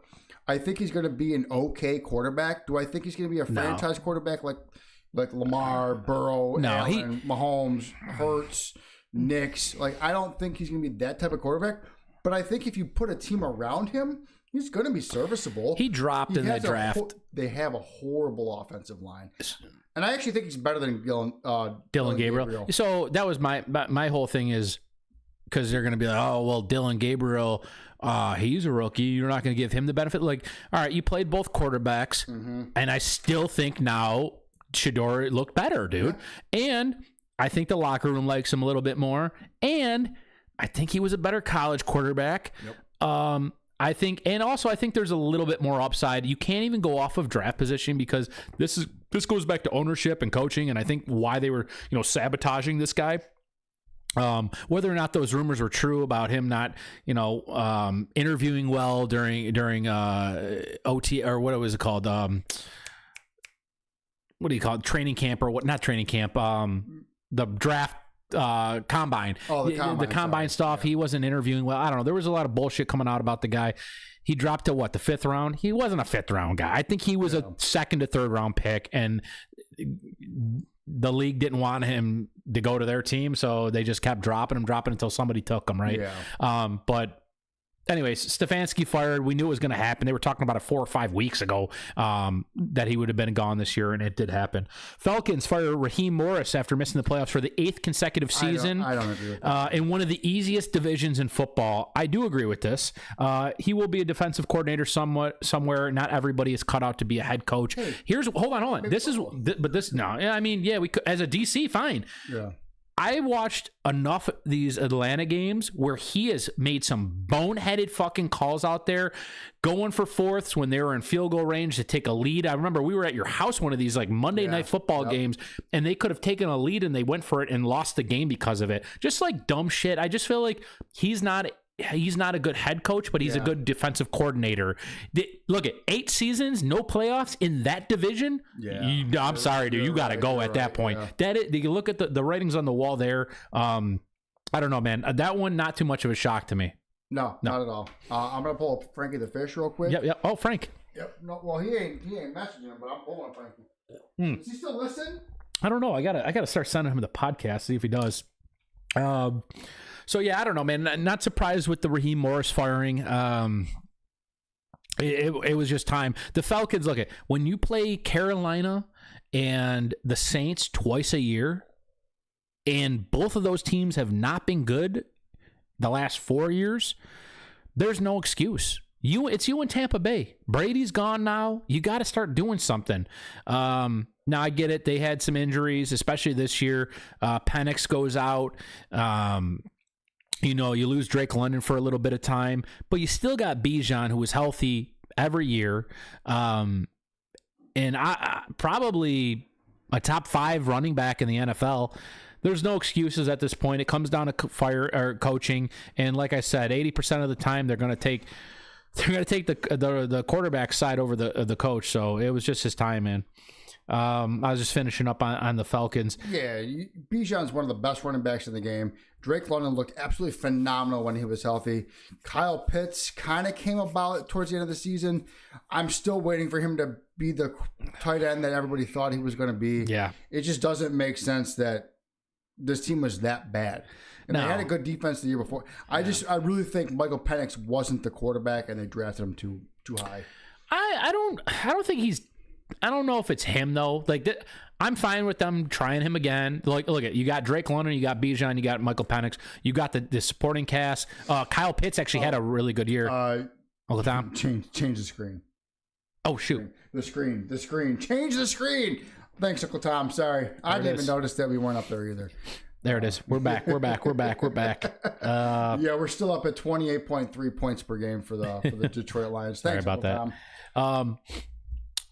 Last firing I wrote down. There's a couple more I think, but this one's get my other one out too. Might as well, right? There you go. Put little guy back up. Little Josh with the full beard. Doesn't look anything like him. No, it doesn't. The last firing, shout out to Yim. Raiders get rid of Pete Carroll after just one season. 3-14 will do that though. Yeah. I was actually kind of surprised they were this bad, especially now you're looking at. Now I get it. Like we didn't think Kansas City was going to be as bad as they were, but they ended up being pretty bad. Bro. The Chargers started off hot, kind of leveled out, but we're good. And then Denver just was great all season. Yeah. So it was basically like Denver took Kansas City's spot. I'm still laughing at Uncle Tom say all caps with an exclamation. Change the screen. Sorry, Uncle Tom. We got the screen change. Didn't know that was a touchy subject, but to touch on Pete Carroll, like I went into the season like with Pete Carroll, they had Brock Bowers, Ashton Genty, and I thought Geno Smith had a good year in Seattle last year. Yeah. I thought for sure that they would have been competitive, maybe 7 wins, 8 wins, maybe be 9-8, just above 500 and miss the playoffs. I wasn't expecting them to run away with the division, but I just thought with Geno Smith, they had they drafted Ashton Jenney. You had Brock Bowers, who was phenomenal. Jacoby Myers, which that looks like a dumb trade at this time. I just thought with Pete Carroll's so good. Well, it wasn't no, I just thought they would have been at least a little bit competitive, not a 3-14 team. So Chargers took basically the Broncos spot last year. The Broncos took the Chiefs spot last year. The Chiefs took the Chargers spot last year, and the Raiders stayed where they were. Yeah. But the Raiders digressed out of all these teams. Like you stayed in the same spot, but you got even worse than last place last year. I think the surprise was Geno Smith. Last year to this year, night and day difference. Now, I get it. They don't have an offensive line, bro. It all comes down to offensive line. Right. It all comes down to offensive line. You went out and you draft Genty, but you don't put an offensive line around him. How do you think he's going to do? It's the same thing. How do you think he's going to do? Same with yes, that's what I mean. Seattle because they had a decent. Last year in the freaking Raiders, he was fine. I don't know what happened between last year and this year. For who? He was much better a quarterback last year. Who? Or I'm sorry, not Geno. That's what I meant. Yeah, it's Seattle. You're right. Seattle. Yeah. Sorry. Seattle has a better offensive line. Mm-hmm. They have. It's not a top 5 offensive line, but it's probably top 10. They're good enough to make plays for their quarterback or extend plays for their quarterback. But the Raiders should not have lost this many games this year. I feel like with the weapons that they have on offense, they have Max Crosby. Like, I didn't even mention his name when I'm talking about the offensive player or the players that they have for weapons on offense. They have Max Crosby, who's a generational player on the defensive side of the ball. It's just unbelievable how bad the Raiders are. And now Max Crosby, and they shut him down the last game for injury. Max Crosby tweeted nope, I'm healthy. And I'd be shocked if the Raiders don't get fined for benching him for injury or shutting him down for injury, and then him being like, no, I was healthy. They just shut me down for no reason. So there was 3 more games that they lost by a total of 3 or less points. So let's say they win those games. They're at 5-12. I guess. I mean, they're still at the bottom there, but I don't think Carroll gets fired if they're 5-12. 3 because you win 6-11 maybe. I think he keeps his job, but 3-14. 3-14, you're getting fired, especially when you just don't look competitive. And the games that they got blown out, Yeah. They got blanked a couple times, I think, this year. So that was definitely the shock because beginning of the season, and everybody forgets the importance of the offensive line. You go, we got Geno, we got Pete Carroll, we draft Genty, we have Bowers. You're like, maybe the Raiders can make a splash here. Now, we think, Chiefs win the division. Broncos will be right there, kind of close to the top. And then the Chargers and Raiders will be kind of middle there. But the Raiders, after last year, should improve. So you go, maybe even the Raiders could take this 3rd spot, if not the 2nd, if shit lines up right. Right. They just, nothing worked out. And then you go, why? Offensive line, dude. It's the offensive line. Genty had a game, the one game I bet his fucking props, he had 7 yards rushing or some bullshit. And they couldn't do anything. It was like literally the worst bet I've ever made. That's kind of what doesn't make sense to me about the Bills is because the Bills had the number 2 offensive line last year. They had no injuries on the offensive line this year until later in the season. And Josh Allen had doubled his sacks by week 9 compared to the entire 17-game stretch last year. So the offensive line, you got to put that into place. But the Bills had a top 2 offensive line last year. They come back in exactly the same this year, and they look like dog shit. And they can't stop anybody. Josh Allen's getting sacked left and right. He had a record 8 sacks in one game against Houston. And it's just how? He had 20 sacks going into that game, which was already 6 more than the year before. He only got sacked 14 times last year. Josh Allen's sacks are probably in the 40s this year. So I think a lot of his sacks, though, are not our offensive line's fault as much as they are him holding the ball too long. I think it's a little bit of both. It is both, but I remember the plays where he holds the ball, not the plays where our offensive line collapses. And I didn't remember that many last year. He got rid of the ball a lot more. Right. He got rid of the ball a lot better last year. The plays I'm thinking of, even in that Texas game or the Houston game where he got sacked 8 times, there was, I'd say half of those were his fault. The other half was the line as a good defense. And then, there's games recently where like he takes sacks and just get rid of it. And I know he wants to make a play. And that's what it comes down to is like, I want to hold the ball because I can make a play, and he can make a play. But sometimes it's just better to just let it go. Especially in like, dude, it's a meaningless game, not meaningless game, but we're not in the playoffs, dude. There's nothing on the line here. Just throw it away. Let's live another down. Get some repetition. I don't like to see him taking those kind of plays, those sacks, right. dude. You're absolutely right. Because if he's taking them, then I hope he doesn't take them in the playoffs. Was it 2 weeks ago against the Eagles where he took that one where? No, it was against the Browns where we thought Myles Garrett would have broken the record. That was one of the worst sacks I've ever seen. And he's out here, and that was like a negative 18-yard play. It's just like, Josh, why are you holding on to this ball? I understand. Normally, you can go around. So that's why I kind of think it's a little bit of both. Like, and I've also seen like the replays of Deion Dawkins just giving up, like just stopping moving when the guy beats him. Then he turns around and Josh is still running for his life, and Deion's just like, "You're on your own, bro." Like, so I think it's a little bit of both. Josh definitely needs to learn how to get rid of the ball better, which is crazy. The fact that we're talking about Josh Allen being in year 8, needing to get better at something. Even though he's gotten better year after year. Yeah, I don't know if he was better last year than he is this year. It's not a training thing or it's an improvement thing. I think it's just more of like he knows what he has to do, and he's just get back to your old ways type of thing. It's not like he has to relearn. He's trying to play hero ball too much, and I think a lot of that goes back to not having a good OC and OC.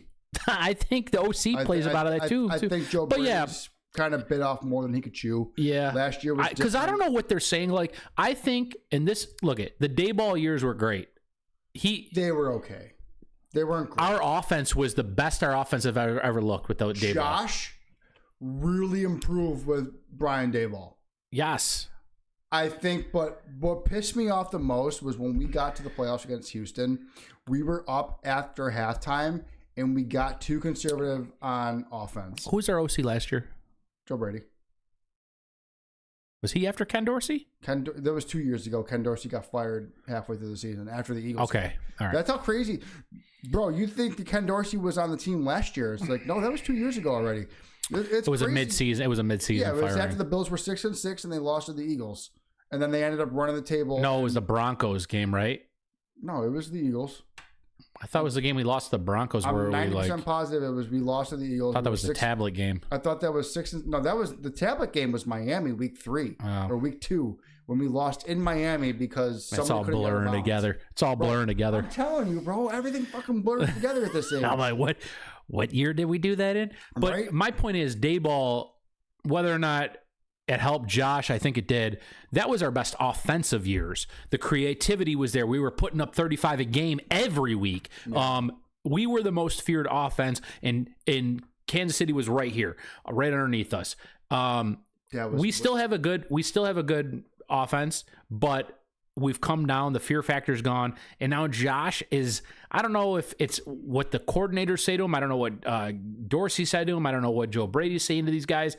But each offensive coordinator is going to have their own spin on how the quarterback should play as well, right? I get we have quarterback coaches too, but like the OC is going to be like, look, this is my vision for this year and how we want you to play in the style of offense. And I just think maybe this year, maybe he would say, hey, let's take some more risks. Who knows? I don't know how much of an influence the coordinators are having over your quarterback. Now, by this, I'm saying a rookie, a 1, 2, 3. I get it. When you're in year, what's Josh in? 7, 8? It's like, dude, you can think for yourself now. Agree. And if this doesn't fit what you want, jive with, I get you don't want to be like, yeah, fuck you. But like, you got to be like, hey, this is my style. You have to build around Josh and what he's comfortable doing and what has worked historically. But I get it. Like the hero ball thing is fun to watch. The stiff arms are great to watch. When it needs to happen, I'm fine with that. But like some of these sacks I think he was taking this year, are more, it's 50-50. There, a lot of them were on him, and we blame the offensive line. But like you said, the continuity's still there. Yeah. I think it was just Josh holding the ball too long. No, I'll agree with that. And my thing with Joe Brady now is he's too predictable. We said, like, those screen passes, they got to stop. They got to go. And then we see him, like, it's too fucking predictable. That's the biggest issue I have, is how predictable our offense is. We're one of the only teams that runs, like... They know we don't have wide receivers, Jeff. They ain't gonna. Who are they playing deep? They just go. They put 6 in the box. They go. Don't let James Cook run the ball, and he'll still get by us. But like, hey, watch this tight end, watch this running back, and everybody else is up for grabs. I understand that, but when when Josh is in shotgun mode for 90% of the fucking snaps this year, it's like, okay, we know what's going to happen. Get him under center a little bit more and be like, hey, like. Make it new. Make it fresh. I see what you're saying. Joe Brady just got too predictable with his play calling, and I don't think there was enough for him to be like, okay, well, it's time to change things up. Like, I agree with the predictability. I do like switching up the offensive play calling. You're right. You go to shotgun. Maybe I like to see a pistol formation. Maybe I want to see some read options some more. That's what I'm you saying. could do that out of the shotgun. But yeah, when you're under center, you could do a lot more. And I think we don't use play action enough, and I am a big proponent of play action. Yeah, especially with the offense that we have, with the running back we have, play action could be the best thing we can do. And we have Josh Allen, who's like a mobile goddamn the rollout when you try to tackle him. My favorite play is a play action rollout. Yeah, you have so many options when you do that. If they bite, you could take off. If they don't bite, you got people maybe open, and if they don't bite, you could still take off. Bro, like, there's 3 different things you can do there against the Eagles on that 2-point conversion. What they should have done was play action. Josh rolls to the right, and if he doesn't have his pass, then you fucking run it. I would much rather have had that than him rolling left, because Josh Allen is not accurate when rolling. A lot right-handed quarterbacks in general are not accurate when you roll left. No. And Uncle Tom agreed with me that we're too predictable. Yeah. But that's just how our offense has been. Even when it was Ken Dorsey, we're too fucking predictable. We put Josh Allen in shotgun 85 to 90% of the snaps. And now that you say that, is it now coordinators, or is it that teams are just learning Josh? I don't know if that's Josh wanting to be in shotgun more than under center. If he's more comfortable playing, I think he likes to be in shotgun more, because I think he thinks he's more flexible in shotgun because of his ability to run. But I think the under center it gives you a lot more options, dude. It does. Especially in 2 tight end formations where you can have both on either side, and it can look like a heavy run formation. You can do a single back, 2 tight ends, 2 wide receivers. The Bills, again, I said this earlier, they don't run 4 wides ever. We could with the personnel we have, but they don't, because we want our tight ends to thrive. So we also need them to help the offensive line. Right. So it's more of like we run a lot of single back, and we run a lot of trios, and then occasional I form with Gilliam, but I think Josh needs to be under center a little bit more. We do some more play actions, mix it up, man. I think, but here's the good thing, and I'll leave on this before we get into the pick'ems here. We're going to the playoffs. There's probably some shit that we haven't called all season that Joe Brady's been waiting on, and I hope so too. I hope that we knew we could call this bullshit all season and make it to the playoffs, and now we're ready. I hope I'm wrong, or I hope I'm right, and that there's some other shit that we got under the cover here, under the hood. Totally because if we go into the playoffs and start throwing these dumbass screen passes and that shit don't work, I'm throwing my TV into the creek. No, that's an expensive TV. You're right, but there's a bigger TV I want to get. Actually, Sam's Club's got a. I know. I kind of want an 80. I also want the 120 refresh rate for the for the games. Yeah, because that's a 60 hertz. Yeah. But that's a different story. All right, guys. We're dropping viewers here. Let's get into the pick'ems. We went down to 1 viewer. Uncle Tom's staying with us. Oh no, that's you. No, you're staying with us. I got 1 concurrent viewer right now. We do have a lot of views. We're up to 20 views on this podcast, though. Not bad. We'll take it. We're doing it. What happened to Isaiah? He dipped out after he had a chirp about the fucking Eagles. He did. And then I said, it was a bad win. He's like, it was. I'm like, all right, yeah, well, it was. Dipped out early. I didn't shut him out anymore. I didn't go go into that. All right, let's get into the pick'ems here. We'll recap last week. I went 10-6. You went 8-8. I did get a bonus bet right. You went 0-2 on yours. And I missed my McCaffrey one by like 5 yards. You did. You were I missed close. my McCaffrey by 5 yards. But neither of us. I mean, we both picked. Do we both pick San Fran? I think we both picked San Fran last week, and it was 3-7 or 3-10 that game. Yeah, that was a bad game. It was a bad game, and I picked. So we both picked somebody from each different team. We didn't pick two from the same team. Okay. I picked. No, I'm saying did we both pick San Fran? I think to win the game. To win the game. Yeah, we did, and they lost. Yeah. So my saying they scored 3 points. Right. McCaffrey getting his yards I thought was a little bit hard, but he did miss it by 5. But. Yeah, that's a bad beat though, and it's funny. Yeah, and you had Tort McMillan last week, right? Yeah, he went over by like 40 a lot, yards. dude, a lot. He crushed it for you. Foreshadowing, I'm taking him again this week here. Yep. All right, let's get into the playoff bracket here, guys. This is a beautiful thing. Playoffs. I know our picture is kind of blocking the top right corner. The top right corner, which is just the Seahawks. Yeah, I was gonna say, just and their watch the 14-3 record. Don't worry, you're not missing anything here. Yeah, it's just a team of the bye. So playoffs kick off on Saturday, I believe at 4-something here. Yeah, Rams at Carolina to start things off. Rams are on the road, dude, at 12-5, playing an 8-9 team.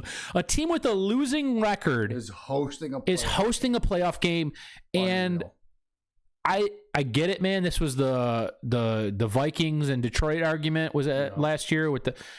I get it, man. But this is so bad to have them hosting this game at 8-9. I don't give a fuck if they led the division. Yep. It's bad. It's a bad look. It's not good for football. Yep. I don't know how you fix it, but you go NBA seeding. You just go best record. I mean, even at this rate, the Bills would be a 5 seed. Going to Houston. Yeah, that's true. Just looking at the playoff bracket right here. But yeah, that's how you would fix that, is just go by seeding. 8-9 hosting a playoff game. Yeah. Well, that was the same thing with the Seahawks or when Marshawn Lynch had that record. Taking the Rams, dude. I'm taking the Rams and there it is. Time works. So teams that are double-digit underdogs are 1-12 in the playoffs. I don't know who the one is. Unfortunately, I forgot already. But I want to say Seattle. Was it the year Seattle? I don't know. The Saints. Marshawn Lynch. It's a bad. It's a bad look, dude. It's a bad look. You know what's funny though? The team that's getting the point is the home team, and I bet you that never happened. I bet you there's never been a double-digit underdog at home. Yeah, you're right. This has got to be a first. That would be a good thing to look up. That's a good stat poll right there. If I'm a betting man, and I am, I'm tempted to sprinkle a little bit of 10.5 plus 10.5 on the mind. Because I get it. So the only thing that I got for this game is it's a revenge angle. They just played like 2 or 3 weeks ago, and Carolina won at home against the Rams. They beat the Rams. Right. Recently. Oh, I forgot about that. No shit. So betting wise, I still think it'll stay a close game, but I think the Rams win this one because of the revenge angle. Yeah, you're right. But they lost. They lost there like 3 weeks ago. It wasn't that long ago. So, and honestly, Stafford didn't have a good game. He threw a couple picks. He had less than like 250 throwing. Stafford has that type of game again, though. But I do agree with you. I think if you're betting on this game, 10.5 is a lot in a playoff game. That's a ton of. I've never seen that, dude. Obviously, there's only been 11 games like that have ever been double digit. Would you say 1-10 or 1-12, 13 games? So this would be the 14th game. And the home team's getting the points. Give me the fucking 10.5, dude. I'd actually like to see that 1-12 double digit, and how many of those were home teams? None of them, probably. I'd be shocked. All right, the second game for Saturday, Green Bay at Chicago. Staying in the NFC here. Green Bay 9-7. Man, that was a team. Week 1, everybody's like, Super Bowl. Yeah, now they're the 7th team. Now they're 7th seed. Yeah. Bears with the 2 seed, 11-6. Nobody predicted it. Nope. Zero TV personalities. we didn't predict it. We matter more than TV personalities, and if we didn't get it right, nobody was getting it right. Nobody gets it right. 11-6, dude. Nobody saw them being the fucking. But it's a divisional game. What if I told you that Green Bay could upset Chicago in Chicago, based on look at Chicago hasn't been here in a long time. They got Caleb Williams turnaround season. What if this is just nerves? He's never been here before, and the fucking Packers go in there with better coaching. You can give the quarterback flip, better running back. What if I told you they go in there and the better defense? I would say it depends on Jordan Love. It's close, dude. It depends on Jordan It depends on which Jordan Love show. If Malik Willis shows up in the second quarter, they win the game. But because he's the GOAT when it comes to injuries. He doesn't look bad. He's the GOAT when it comes to injuries. He starts a game, not so good. If he comes in for an injury, that dude is great. Yep. Give me the Packers, dude, to do the. I think that's the upset. I don't think I have the fucking spreads up here, unfortunately. Oh, that's a good point. Is Micah Parsons playing? Very good. Is that Uncle Tom on that one? Uncle Tom coming in clutch here. Coming in clutch. That's a very good point. If Micah Parsons, Packers are 1.5 point favorites too, so I'm going to take them anyways. But let me look to see if I can look at Parsons. If Micah Parsons is playing, I'm going to agree with you that Green Bay wins. If Micah Parsons doesn't play, I think Chicago kind of squeaks this one. Dude, Parsons is IR. He's out for season. Oh, is he? Yeah, he's out for season. Oh, that's right. Oh, did he blow the ACL? Yep. ACL, Uncle Tom. ACL. About that. ACL, Uncle Tom. I was about to say, yeah, he's done. I still take him. I'm still taking him. I'm just going coaching. I'll give Jordan Love the better quarterback rating, even though he's looked bad too. I'm gonna go against it just for content. I think Chicago, just because they're home. If Green Bay's home, I think Green Bay wins. Green Bay home is a definite lock, but Tom said the Bears. Yeah, it's an easy. That's an easy one. But look at Caleb. Never been in this position. I think they skyrocketed really quick here. They did. There's a lot of 100%. Look at everybody's looking at the Bears like, what the fuck? Yep. Now they could just ride this wave. Ben Johnson's him, dude. I think. Oh no, that ain't gonna look good. We'll edit that one out. I might actually have to edit a video once. But I'm going to put a wig on me in the edit. Let's get into the Sunday games. Yeah. Bills, Jaguars, 1 o'clock. It's not even enough to talk about. Are you picking the Jags? No. I'm taking the I thought you said you were picking the Jags earlier. No, I said I think the Jags could win this game because of how good they've been playing. Obviously, I can't pick against the Bills. I'm picking the Bills. I'll wait till next week. We play the Patriots. I'm gonna pick them too. No, we go to Denver. Oh, Denver. Unless the Chargers beat New England, then we'd go to Denver. Okay. No. The Chargers would still go to Denver. I think we're going to Denver next week. Chargers would go to Denver. Chargers would go to Denver if they won because it would be the lowest seed versus the highest seed. And then we'd go to the winner of that game. Oh yeah, Pittsburgh or Houston. Got you. Okay. Makes sense. Let's go Chargers. San Fran going back to the NFC here. San Fran at Philly. I like this game a lot. 12-5, 11-6. Game. So midday Sunday. Yep. I'll let you go. I'm gonna let you lead this one. Okay. So how San Francisco played last week kind of worried me a little bit. Mm-hmm. But Philadelphia hasn't played consistent enough all season. I'm gonna go San Francisco on this one. There's just something telling me that Philadelphia is a fraud team this year. They haven't looked great. I doubt Isaiah is still watching. He'll only come to chirp next time the Bills play Philadelphia. That's because you're a San Fran fan, dude. I am a San Fran fan. I'm taking that because they've done the improbable. What they've done this year. They should not be in this position. They're a 6 seed at 12-5. And we're a 6 seed at 12-5. They've got but the Eagles are 11-6. The Bills are a 6 seed at 12-5. The Bears are a 2 seed at 11-6. Yeah, but that has nothing to do. That's your division, though. But that's your division. I get it. They didn't win their division, so that's why they're 12-5. They're in the toughest division this year. They're in the top with the Rams and the Seahawks. Yeah. No, I get it, but I'm just saying. So I don't base that. Uncle Tom, I already feel great about this pick. Hey, what do you pick on San Fran? No, it's because he don't want to see the Eagles go back again. Wants to fucking see the Guess what? I'm picking the Eagles. Here's why. They've been here before. All right. And they're not getting bounced out of playoffs this easy. I hate Jalen Hurts. He's a game manager, but so is Brock Purdy. So is Brock Purdy. Brock Purdy's a game manager. So is Tom Brady, and he's considered. So I don't think this is a battle of two game managing quarterbacks here, and I think I'm going to take the home team in the home environment, in the cold, the West Coast coming to East Coast. Okay, fair. Come on now, San Fran ain't going to be playing in no fucking Philadelphia weather in January. It's a lock. Philadelphia. I don't know what I'm looking right now. Spread is. It's got to be Philly. Because I got this sheet up. Yeah, you got this one out. Philly 5.5 point favorites. 5.5? Yeah, dude. That's disrespectful. Take San Fran plus 5.5 then. Okay, I will. Absolutely. This is why we're gonna do spreads next year because it'll be more interesting. You're right. We definitely need to do spreads. We're gonna do spreads next year. It'll make it a lot more interesting. Yeah. You might actually win a fucking pick'ems for once. This is what, season 7? I wasn't far behind. This is season 7 of this podcast? Sure is. Sure is. Never won a pick'em? We started doing it like 2 years ago. Sunday Night Football. Chargers at New England. By the way, both LA teams made it to the playoffs. 7 seed at the 2 seed here. I mean, I got to pick the Patriots off of just like their hot team. Also, West Coast coming to East Coast.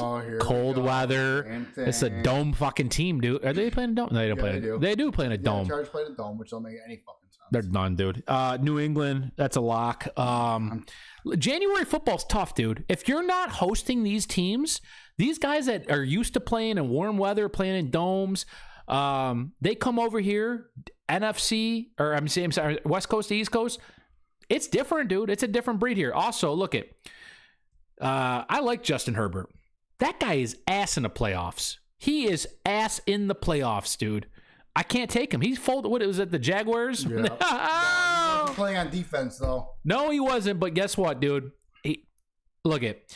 I'm going to give the Patriots this one because I think Drake May is also fraudulent, and we're going to see him fold under pressure as well. So I can see you taking the Chargers based off of that, but I think the crowd's going to be behind him. Go ahead, dude. I see the crowd being behind him. I picked the Chargers because, so technically, there's no way Vrabel's losing round 1. There's no way. Technically, the Patriots won 2 games against teams that had 500 win records, but that dropped to 1 win because the Ravens lost last week and they're 8-9.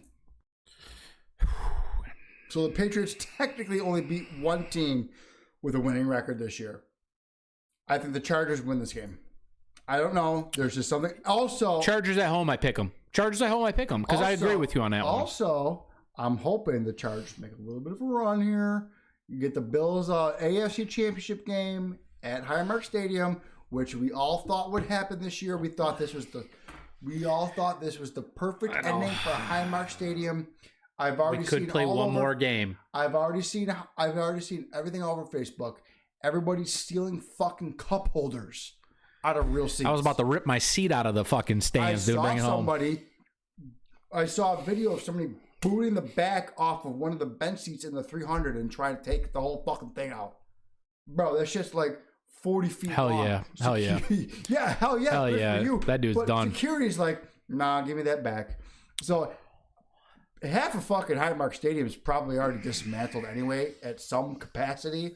But I still think that the Bills could host an AFC Championship game to close out Highmark Stadium. I think that would be fucking chef's kiss for them. So that's why I'm picking the Chargers. I want the Chargers. I'm not saying I don't want to see that. I'm saying realistically, I don't think it's happening. No, you're right. And I'm picking with my heart here at this point. I want the Bills to finish. With oh, absolutely. I actually hope I lose this one. Patriots 3.5 point favorites. Okay, good. Yeah. And the last game here, Houston, the 5 seed at Pittsburgh, the 4 seed. Although Houston is a far better team, and they are actually favored, I think, by 3 points on the road. Jeff, go ahead. I don't know what I want to say on this one. It's a tough one. I want to pick Houston in this one. I want to pick them too, but I got to pick Houston in this one. If the Bills lost to Houston and then blew out the fucking Steelers, and the Steelers only got into the playoffs because of a missed fucking field goal, a 40-yard field goal. It wasn't like it was 70 yards. It was a 44-yard attempt by Tyler Loop. I think Houston's defense should win this game. So that's why I'm picking Houston. 12-5. West Coast. Not even West Coast. Not even Central. I know. It's Texas. Texas. Dome. January. I know. Pittsburgh. I know. It's hard to play in Pittsburgh in January. The weather's not that bad this weekend. I don't know how it is in Pittsburgh, but in Buffalo, like, it's going to be 50 on Friday. Bro, it's going to be 50 on Friday here. Well, we're not playing here, so it don't matter. I'm just saying, on Friday, it's going to be 50 in Buffalo, and they're only 4 hours south. Their weather is not much different than ours, and they actually get less snow than we do. So I get it. It's probably going to be in the 30s. Is this Sunday? Yeah. It's supposed to rain. Monday night. Oh, that's the Monday night one. Yeah, Monday night. Ooh, be a little bit chillier. Was it like 30? Yeah, it'll be in the 30s, mid 30s. Perfect. But the feels like is going to be in the 20s. So mid 20s. Feel like Texas ain't ready for that. What's Uncle Tom saying? Well, Uncle Tom said, "Easy Texans." Makes you feel better. That's a better team. No, that's a better team. Oh, but look at. I love the defense. That's why they're favored. They have a top. I'd give them top 2 defense, if not the first. Give me Pittsburgh at home, pulling off the upset.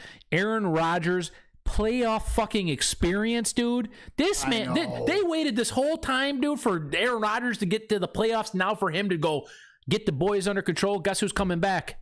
DK Metcalf. Yep. Guess who they didn't have the last 2 weeks? DK Metcalf. Come on now, man. This is a lock, dude. This is a 10-7 team. They shouldn't even be here.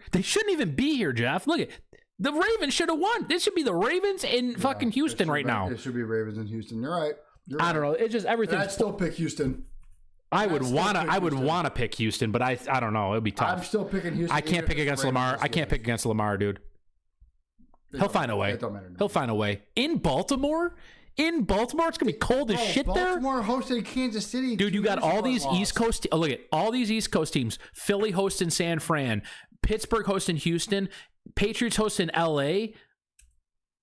That does not bode well. Hosting L.A. Come on, don't disrespect. It's like 64 there. Don't disrespect Carolina, the East Coast team. Like that. Carolina's got great weather this time of the year. East Coast and Buffalo. They are more East Coast, but they're South too. Buffalo is very close to being a Midwest team. They're on the fucking Mason-Dixon line, bro. If Chicago's a Midwest team, Chicago's closer than Carolina. Well, maybe not. I don't know. Carolina's on the... Tom, look that up. What's closer? The Carolina Panthers or the Chicago Bears? Carolina's on the Mason-Dixon line. It's like 64 there right now. Are they South Carolina or North Carolina? It's North. Charlotte. Oh, they might be closer then. No. It's still not bad there. It's still not bad there. Chicago, I think, might be. It might be 12-12. My mom texted me, "Start wrapping it up. It's getting long." All right. Well, yeah, we are. Mrs. DeSantis. We're on an hour and 42 minutes here. Hey, this is the playoffs. We have to talk about stuff for the playoffs. You're right. All right. We got our bets real quick. Yeah, I didn't write mine down. Do you remember what they were? Or? I can go in there. I got them for you. So you had Puka. Yep. I'll give you Puka over 90.5 receiving yards for the Carolina and Rams game, and I'm going to take Tet again to carry me. That's 55.5, dude. It's so low, dude. You took him, so I was like, I'm going to take a stay away because I was going to take his 55.5 as well. I was like, give me Puka because I still feel like 90.5 is low for him. I also like Bryce's passing yards. It was like 200. I could have taken that too. Yeah. Because that's low. He got it. He barely got it last time they played. And then in the later game for Saturday, Green Bay, Chicago, you took Caleb over 21.5 rushing. Rushing, yep. I like that. I wanted something different. I wanted something different. And it wasn't great odds, but he hasn't scored in 2 weeks. He did shit last week. I think they benched him in the week before. He did terrible. Give me Josh Jacobs. Anytime touchdown, bounce back, dude. He's the best guy on the field on offense. Just he's got to score a touchdown. That's all. 4 legs there. It pays out a little bit of money. I forgot what it was, but I think those are pretty good, safe playoff picks for the Saturday games. I agree. Hopefully all locks. Real quick before we close it out, Saber talk. Switch over. There it is. 11-1 in the last 12 games. 11-1. Love to see it. 11-1. The problem is when they were 10-0 in the last 10 games, they were in a wild card spot. They lost to Columbus of all teams. They got blown out last Saturday. They dropped to the 12th seed in the Eastern Conference standings. It's like, oh, they're in the first spot, lose a game, boom, 12 seeds. Like, okay. And then they won again last night, 5-3 against. I knew it was moving. You must be doing something with this table. Because I bounced the table. Now you're out of it. I'm like, yeah, I was way too much into it. Oh, you can keep me out of it. That's fine. No, you're good. I'm ugly. We'll figure it out. Nobody wants to see me. We'll figure it out. No, I think because I was bouncing the table or something. Anyways, 11-1, last 12 games. Had a big win yesterday over Vancouver at home. I tried to put a bet in for that game, dude. Go on the road tomorrow. Playing the Rangers in New York City. They just lost Shesterkin, their number 1 goalie. Yep. So that's going to be huge for the Sabres. I think the Sabres should kind of prevail on that one. We might be losing Alex Lyon. I think he's on injured reserve. He Michael is. Kesselring is also on injured reserve. So UPL's looked okay, though. UPL has looked actually very serviceable. good. I think the team's winning now. I think there's a little less pressure on him. Yeah, I agree a little bit. I still don't think he's a number 1 goalie, but hang in there. My cousin. Hang in there. Don't tell that to my cousin. Hang in there, though. He's a UPL guy. All right, guys. And we're going on Saturday. We're going to the game on Saturday. We're going to go see the Ducks. This Saturday, Sabres, Anaheim Ducks. Jeff and I will be there. I will be wearing my Ducks attire. We only play them twice a year, one here, one there. Second favorite team, so I will have to wear the jersey. Sure. Go Ducks. They're first in the Pacific still. That's all I got to say. That's it. All right, guys. With that being said, I'm Mikey D. I'm Jeff. We out of here. Go Bills. Beer on tap, tables about to snap. Wide right miss, take another sip. From Orchard Park to the studio, Mikey D and Jeff with a G. It's the Bears and Buffalo Show.